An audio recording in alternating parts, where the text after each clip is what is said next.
Meus queridos irmãos, pastores, conselheiros, nós estamos na TVCPAD, no aconselhamento pastoral, é uma matéria que nós estamos ministrando aqui, na TVCPAD. Um abraço a todos, um abraço ao presidente do Conselho Administrativo da CPAD, pastor Zé Bezerra da Costa, ao diretor executivo, pastor Ronaldo, doutor Ronaldo, nosso irmão e amigo.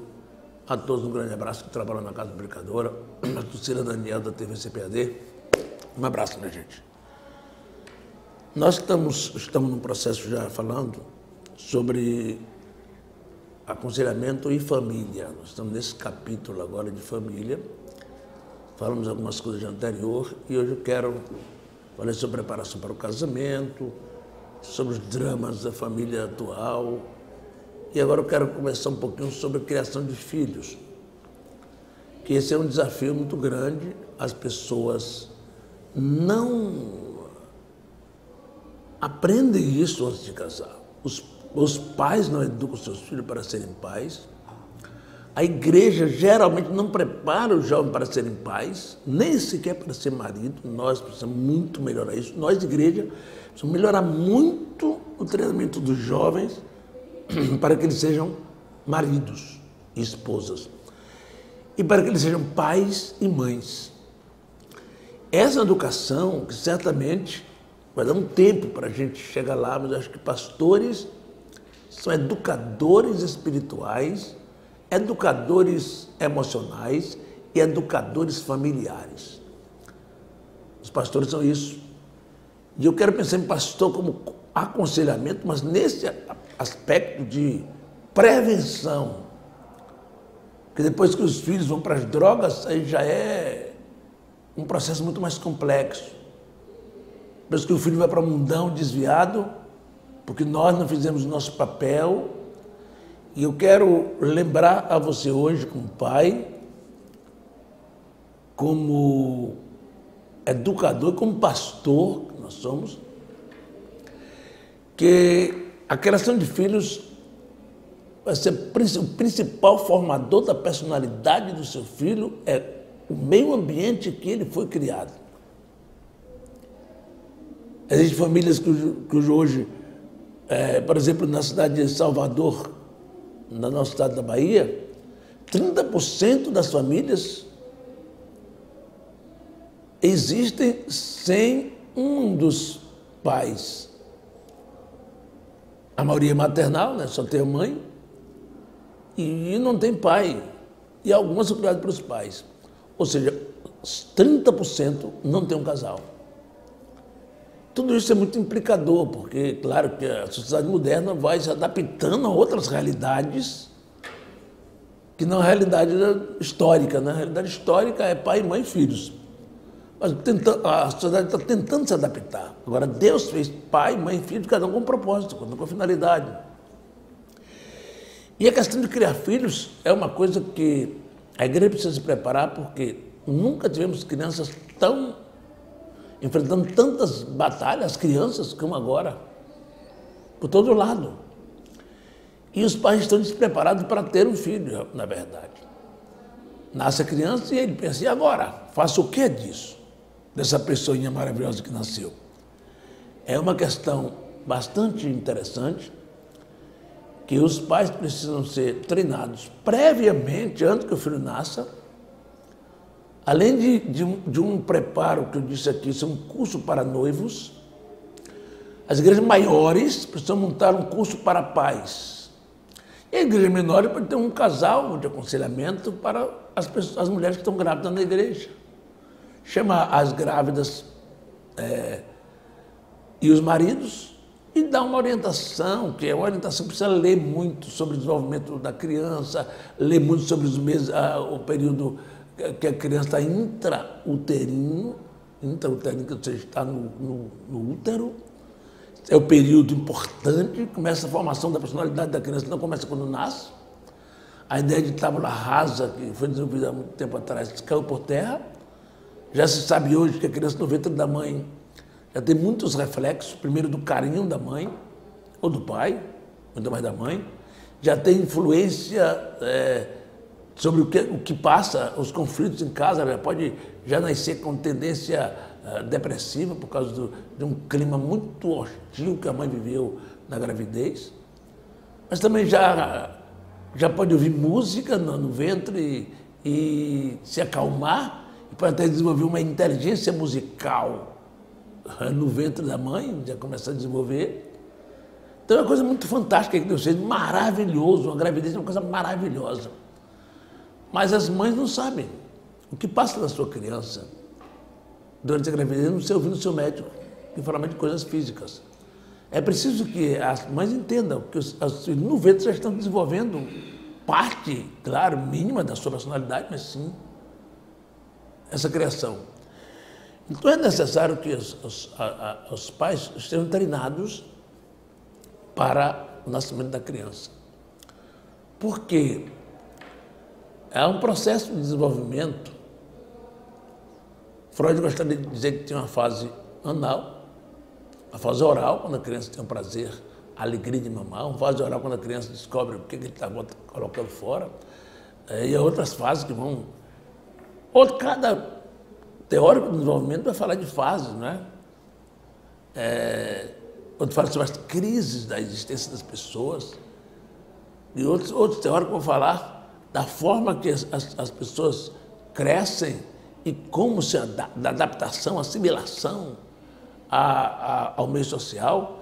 Tem muitas teorias da personalidade, formação de personalidade, que estão em diversos livros aí que a gente pode ler e pode trabalhar melhor, porque isso aqui é uma palestra de 15, 12, 13, 15, 20 minutos. Não é suficiente para destrinchar os teóricos da personalidade, que são muitos. E cada um deles, né, Piaget, Lacan, Freud, vários outros, aí são muitos. Teoria de personalidade são muitas. E que todas elas vão nos ensinar de alguma forma a gente tentar conhecer melhor como é o comportamento das crianças. Então é importante demais que os pais observem prioritariamente o desenvolvimento da personalidade do seu filho. Que esse desenvolvimento que começa no ventre e vai passando por fases. Tem alguém que divide em primeira e segunda infância, mas tem vários processos de dividir esse período de vida. O certo é saber que a criança vai desenvolvendo o seu processo cognitivo de aprendizagem paulatinamente. O que é que criança com 1 ano pode perceber?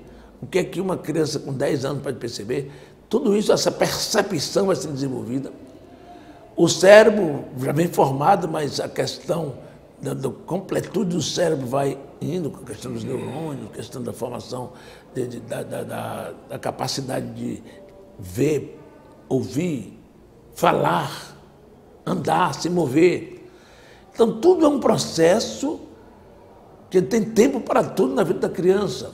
A criança não pode saber tudo, mas a criança precisa saber dentro da faixa etária dela. O que um pai precisa saber, uma mãe? O que a criança pensa e percebe em cada ano de vida, no primeiro ano, no segundo, no terceiro. O que a criança percebe no terceiro ano, no quarto ano. Essa percepção, os pais precisam trabalhar em cima dessa percepção. E Salomão, Provérbios 22:6, diz assim: ensina a criança o caminho que deve andar, quando estiver velho, não se desviará dele. Tem gente que só leva o filho para a igreja depois que já tem 10 anos de idade, 8 anos. Não leva para a classe escola dominical.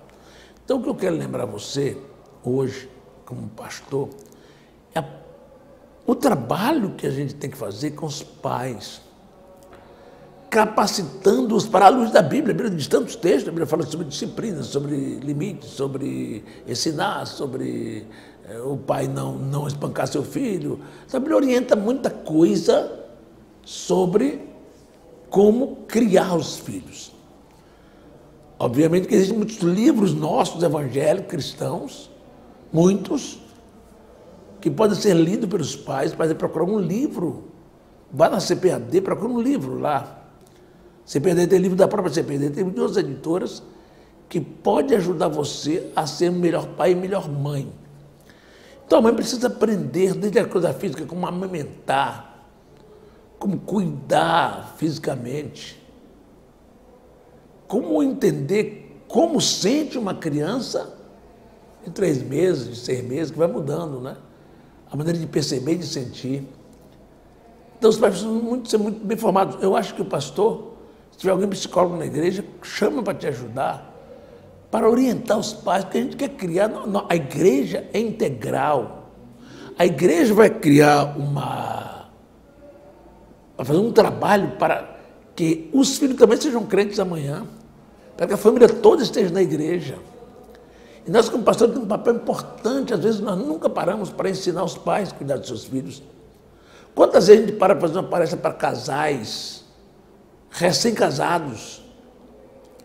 Nas igrejas maiores, eu era pastor de Salvador, tinha lá uma classe em várias igrejas. Deve ter uma classe para recém-casados, na escola dominical, que usa um tempo dessas classes para recém-casados, para dar essa orientação. Precisa ser o pastor presidente da igreja, claro. O pastor tem muita gente boa na igreja que pode usar para isso. Tem pedagogo, psicopedagogo, psicólogo, professor, educador, e gente que estuda muito, que lê muito, que pode ajudar. Estudantes também nas áreas médicas, que pode ajudar também muito. Médicos, médico, enfermeiro, para ajudar essa parte de física, essa parte de orientação da criança, como, não é? Aquele trabalho com a criança. Porque os pais precisam saber o que vai fazer com a criança. Então é preciso que os pais entendam, compreendam. Primeira coisa que eu chamo a atenção é o desenvolvimento da criança. O que você pode fazer a cada faixa etária. Tem pais que nunca dizem não para a criança. Você vai dizer lá com 8 anos. O não ele aprende logo. Quando ele começa a andar, principalmente, ele precisa dizer não, senão ele quebra a casa toda. Tem pai que está dando risada, o filho quebrando a casa toda. A mãe. Então, quando a criança começa a andar, principalmente que ele começa a se mover na casa, é preciso dizer não. É preciso tirar a mãozinha dele não e não. Então, a criança precisa aprender o não. É uma coisa importantíssima, que é a gente aprender que limites, porque tem pais também que são exagerados. Que dá limites, que a criança pequenininha não precisa daquele limite. Os limites são pela faixa etária, cada faixa etária, os limites se ampliam. Então, nessa primeira palestra que eu quero falar agora sobre os pais, eu quero concluir levando você a pensar sobre limites. Pais precisam ser orientados. Que limites dão aos seus filhos? E é muito bom que alguém estude os limites por faixa etária, para mostrar que vai se ampliando. Quando amplia a capacidade da criança de andar, de falar, depois vai para a escola, depois vai crescendo. Essas faixas etárias exigem que o pai tenha mais amplitude também, e a mãe, principalmente a mãe, para determinar os limites do seu filho. Os limites. Por exemplo, tem uma faixa etária, criança com 3 anos, ele tem um telefone celular. Você estabelece na sua casa, ó, ninguém pega um celular que é de 6 anos de idade. Quando for 6 anos, você pode estabelecer um limite. Você vai ficar segurando aqui durante 30 minutos só, depois você me dá. Acabou. Com 8 anos, você diz assim, agora é 1 hora. A partir daí, você estabelece 2 horas para a criança até a adolescência. Se você dá um telefone para o menino dar para cima e para baixo, deixa ele chegar a 10 anos, pelo menos. Aí você permite que ele use o telefone, mas você no controle ainda dos sites, aplicativos que o seu filho está usando. É importante estabelecer um limite, um controle sobre a criança. Não pode ter criança sem limites. É preciso ter limite ao filho em relação ao que ele assiste, ao que ele vê, ao que ele fala, ao que ele faz. Porque é preciso lembrar que você tem um controle. A Paulo diz que a disciplina da criança enquanto há... Salomão diz, disciplina da criança enquanto há esperança. A esperança é quando o seu filho é criança. Seu filho é criança até 11 anos de idade. 10 anos de idade começa a ser pré-adolescente. Então, pré-adolescente, ele vai até 12, 13 anos e começa o processo de adolescência. Até a infância, você tem um controle pleno sobre ele. Quando ele vai chegando 10, 11 anos, você vai diminuindo esse controle. Quando ele chega na adolescência, seu controle diminui mais. Quando ele chega à juventude, você não tem mais controle. Então, o controle é preciso ser dado limites mesmo na infância. Porque se você dá o limite certo na infância, o pai dá o limite certo na infância, na idade adulta, na idade da adolescência, ele já tem limites. Obviamente que ele vai extrapolar um pouco, mas você já sabe que você tem um controle sobre ele. Na adolescência sempre extrapola. Mas é importante ter limites também na adolescência, sobre a casa, sobre o que vai fazer em casa, sobre o horário. Uma série de coisas você pode ter limites sobre ele na adolescência. Então, é preciso que o pastor, o conselheiro, estabeleça princípios sobre eles. Que o conselheiro estabeleça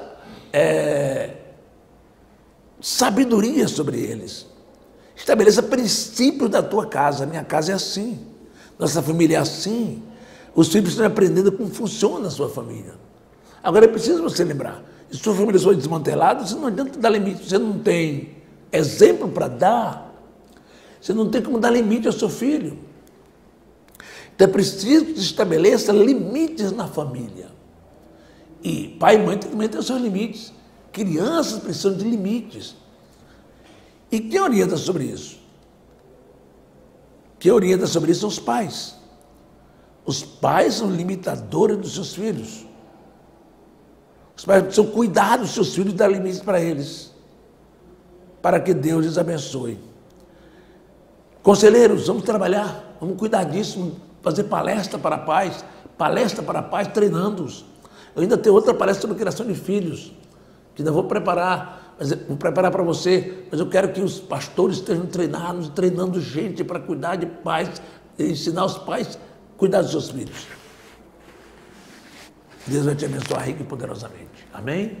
Um abraço, minha gente. Deus te abençoe.